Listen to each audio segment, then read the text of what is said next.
ఒక బాధ 100 సంతోషాన్ని దూరం చేయగలవు. 1000 సంతోషాలు కలిపి ఒక్క బాధను దూరం చేయలేవు.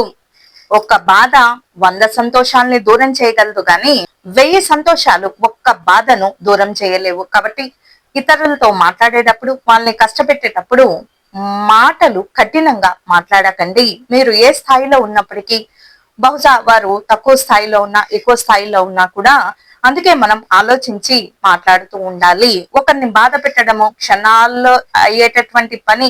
అదే సంతోష పెట్టడం మాత్రము మన తరం కాని పని.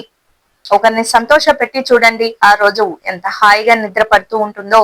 ఒకరిని బాధ పెట్టామనుకోండి, ఆ రోజు నిద్ర కూడా సరిగ్గా పడుతుందో లేదో. మరి అందుకే మన మాటలు, పనులు, చేష్టలు, మాట్లాడే మాటల మీద అదుపు ఉండాలి. నోటి మీద అదుపు ఉండాలి.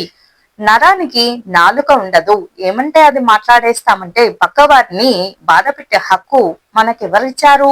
కాబట్టి ఇతరుల్ని సంతోష పెట్టేలా మాట్లాడలేకపోయినా కనీసం బాధ పెట్టేటటువంటి మాటల్ని మాట్లాడకుండా, అలా ఉండకుండా ఉంటే చాలా మంచిది అని తెలియజేస్తూ స్వస్తి.